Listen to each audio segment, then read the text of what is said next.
você vai estar pondo a liberdade dele em risco. Vamos agora ao item número 11 da nossa lista. É muito rápido, tá? Che Guevara, um herói, né? Para muita gente. Muito brasileiro aí ainda vestindo a camisa estampada, né? O rosto, a cara lá do Che Guevara, um herói, um revolucionário, né? Um defensor da liberdade, da revolução, tal. Ok, faça uma pesquisa antes de você falar qualquer coisa, antes de você estampar a foto, da imagem dele na sua camiseta, tá? Faça uma pesquisa quem realmente foi Che Guevara. E depois que você analisou toda a história dele, o que realmente aconteceu, até o que causou a sua morte, como ele morreu, de verdade, não é a história que foi vendida, não. A história que realmente aconteceu. Quem matou Che Guevara é por quê. Faça essa pesquisa, depois você vem falar, vem defender ele, vem estampar a camiseta com a cara dele, tá? Vamos agora ao nosso item número 12. Se qualquer pessoa, cidadã cubana, depois que saiu de Cuba, né, pediu asilo a qualquer outro país do mundo, né? Principalmente aqui nos Estados Unidos. Se essa pessoa que recebeu asilo e vive no exterior falar publicamente mal do governo, da revolução, do que acontece em Cuba, de todas essas coisas que eu estou falando para vocês aqui agora, essa pessoa, ela é simplesmente banida, literalmente, do país. Ela entra na lista negra do país. Ela não pode voltar mais para o seu país. E se ela tiver ainda parentes, família na Ilha Caribenha, os seus familiares simplesmente vão perder o emprego, perdem o trabalho e entram também para a lista negra do governo. Eles vão entrar na watch list, na lista de vigilância, de interesses. São pessoas de interesse do governo. Eles vão ser mais cuidadosamente observados de perto. Não pode falar mal do governo cubano, da revolução, publicamente. Isso que eu estou fazendo aqui agora, por isso que eu falei no começo do vídeo que eu provavelmente vou entrar na lista negra do governo cubano, mas ó, minha cara de preocupado. Não vou nem dormir hoje à noite. Caracas, não vou dormir hoje à noite, bicho. Mais uma noite em branco. Vamos agora no item número 13. Estamos quase acabando já. Vamos lá, já estamos quase lá. Item número 13 é também um absurdo. Olha só, hein? É difícil de engolir. Mas vamos lá. Todas as pessoas que têm interesse em visitar Cuba necessitam visa. É obrigatório o visto para entrar em Cuba, incluindo e especialmente os cidadãos cubanos residentes no exterior. Se você é um cidadão cubano exilado, pediu asilo em qualquer outro país do mundo e vive no exterior, e você quer voltar a Cuba para visitar seus parentes, o que acontece muito, por incrível que pareça, o exilado ele pode ainda ir a Cuba visitar seus parentes. Eu não entendo muito bem isso também. Mas se você pede um asilo a um país que você não pode estar no seu país de origem, por que você vai voltar para visitar? Esse, inclusive, está sendo um tema muito discutido no Congresso americano a respeito do asilo que os cubanos atualmente têm nos Estados Unidos. Mas isso é tema para outro vídeo. Então, todas as pessoas, incluindo os cidadãos cubanos, são obrigados a tirar visto para visitar Cuba. Se você é um cidadão cubano, você tem que ter um passaporte emitido recentemente pelo governo cubano, e você tem que pagar uma taxa para pedir. Não é garantido que vai receber, mas você vai ter que pedir um visto para entrar no seu país de origem. Isso mesmo, isso você ouviu. E aí, vai um visto cubano aí? Agora vamos ao nosso 14º item da nossa lista, que muito interessa a nós brasileiros, não é verdade? Carro privado, carro particular. Eu tenho um carro, você tem um carro, nós temos um carro, eles têm um carro, etc, etc. Isso é proibido em Cuba. Não é oficialmente proibido, mas é impossível ter um carro particular em Cuba. As pessoas em Cuba que têm um carro em seu nome são da década de 1950, da década de 50, antes da Revolução, na época que Cuba ainda era livre. Por isso que se você já foi a Cuba, se você já buscou aí Cuba na internet, você vai ver que existem tantos carros antigos nas ruas. Cuba acho que é um dos maiores museus de carros a céu aberto do mundo. Os carros, assim, literalmente, os carros que andam na rua são antigos, são clássicos. Para você que gosta de carro antigo, colecionador, você que é amante, fã de carros clássicos, Cuba é o melhor lugar para você visitar. Mas não porque eles gostam, porque eles curtem, porque não tem como comprar um carro novo. Eles estão presos ao passado. Eles não podem comprar um carro novo, como eu já falei no começo do vídeo. Se uma pessoa trabalha e ganha uma média de $10 ao mês, como ela vai comprar um carro que custa 3 vezes mais caro do que nos Estados Unidos? Um carro aqui nos Estados Unidos, por exemplo, vamos pegar um exemplo aí bem comum, um Toyota Corolla, né? Como vocês falam no Brasil, um Toyota Corolla. Custa aqui nos Estados Unidos na faixa de 15 mil dólares, vamos pôr uma média aí, 15 mil dólares. Em Cuba, ele não custa 15 mil dólares, ele custa 45 mil dólares, ele custa 3 vezes mais caro. Parece que eu já vi essa história antes, é uma história meio parecida que eu conheço já, mas enfim. Como uma pessoa que ganha 10 dólares ao mês, em média, vai comprar um carro que custa 45 mil dólares lá em Cuba? Dólares americanos também. Como? Como se explica isso? Então está indiretamente, não oficialmente proibido, né? Impossível uma pessoa ter um carro lá. Um carro novo, pelo menos. Agora, aos turistas sim. É claro que se você vive em Cuba, se você é um cidadão cubano e você tem um parente que vive fora de Cuba, vive no exterior, se essa pessoa que quiser te fazer uma doação, te mandar um dinheiro para você comprar um carro, pode fazer. A pessoa pode dar um carro de presente. Você pode ter seu carro se você é cubano. Mas isso é muito raro, é muito escasso. Quem que está vivendo no exterior vai querer mandar 45 mil dólares para que seu parente tenha um carro popular lá em Cuba. É mais fácil trazer esse parente seu aqui para os Estados Unidos ou para o país que estiver exilado, né? Muito melhor, muito mais fácil e mais barato. E um fato curioso com carros em Cuba é que os estrangeiros que vivem em Cuba que têm um carro bom, eles são separados do resto pela placa do carro. A placa do carro do estrangeiro diz que ele é estrangeiro, tem uma inicial. É bem nítido, você sabe de longe quando uma pessoa é estrangeira ou não em Cuba.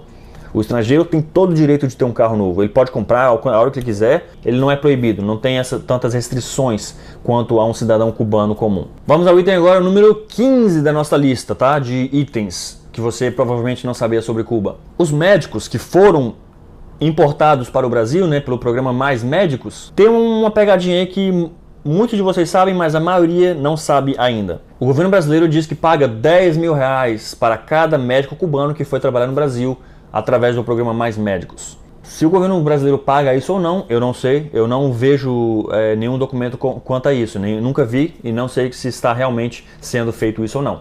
Mas o que se sabe, né, a teoria, o que até agora todo mundo sabe nas notícias e no que se comenta, é que o governo brasileiro sim paga 10 mil reais a eles, o que dá equivalente a 4.800 dólares, nessa faixa aí.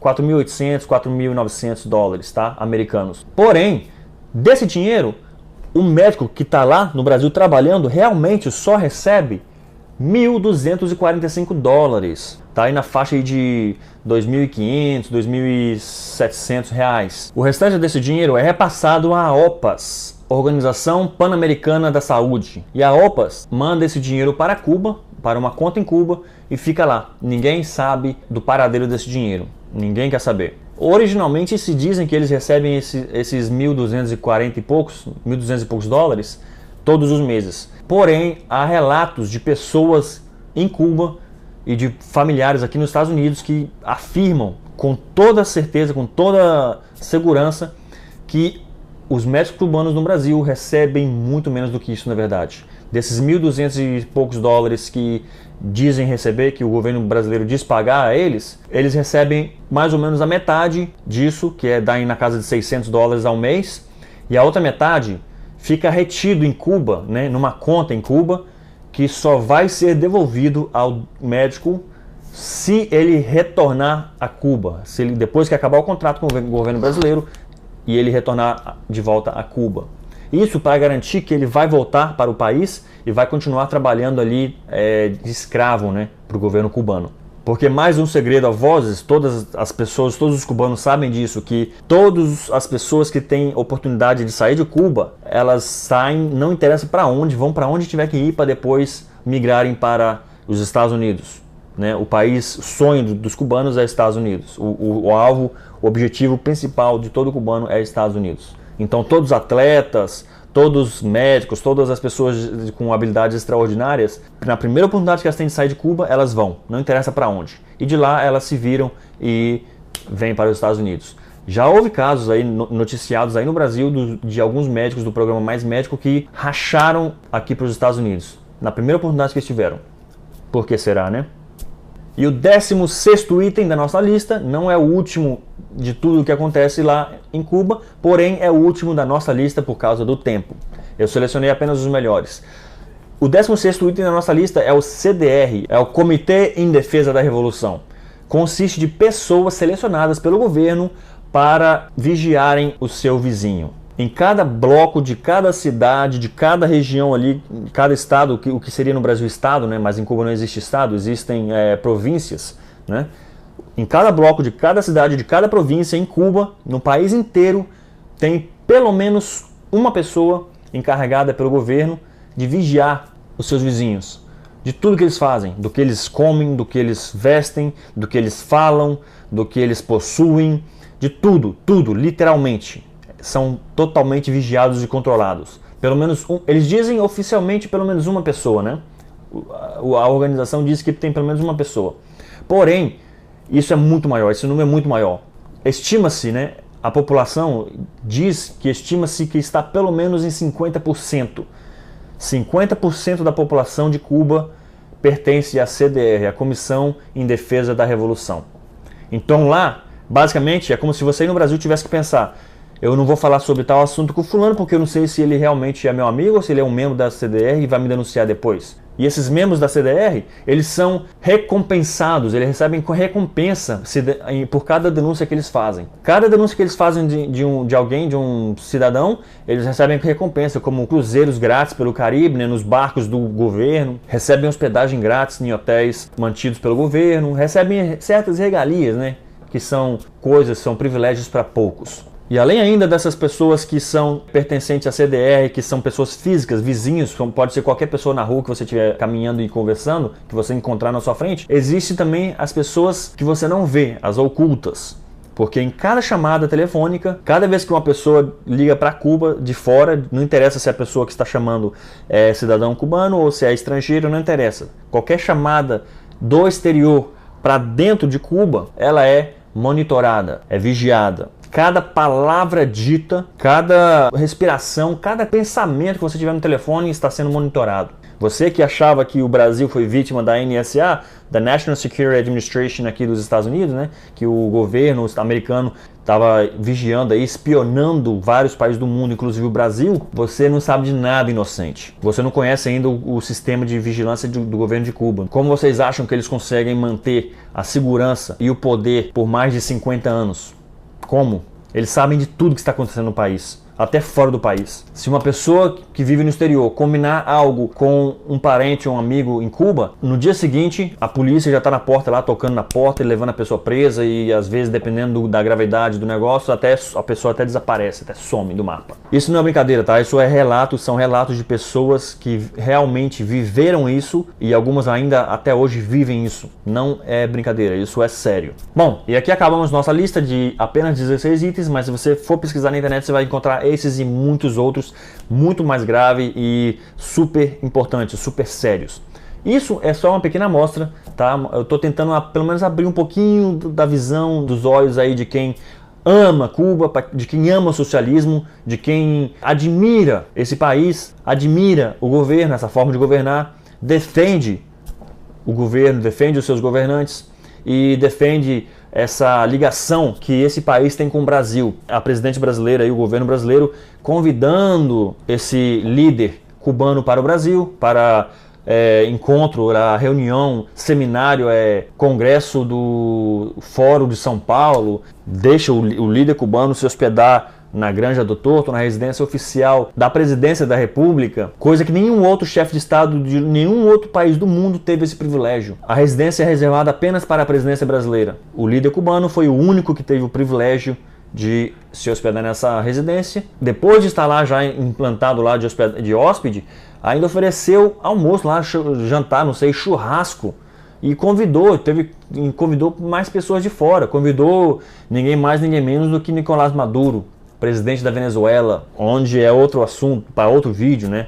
Outro aprendiz, aí, outro aluno, né? Outro pupilo do governo cubano. Será uma pura coincidência esses três líderes latino-americanos estarem juntos, aí reunidos, fora de São Paulo? Essas palavras ligam alguma coisa, né? Para você pensar. Pense e raciocine.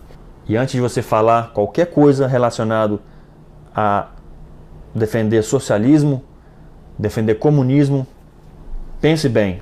Obrigado por assistir, obrigado pelo seu tempo. Meu nome é Alex e espero que você tenha gostado. Se você realmente gostou, dá aquele like básico para ajudar o nosso canal. Se você realmente gostou e quer que mais pessoas saibam, conheçam a verdadeira história, quem realmente é o governo cubano e o que realmente está por trás, o que realmente acontece nesse paraíso chamado Cuba, compartilhe, tá? O país é uma maravilha. As praias, o lugar, a terra é uma maravilha. Mas o povo, a maioria do seu povo e o seu governo é o que o país.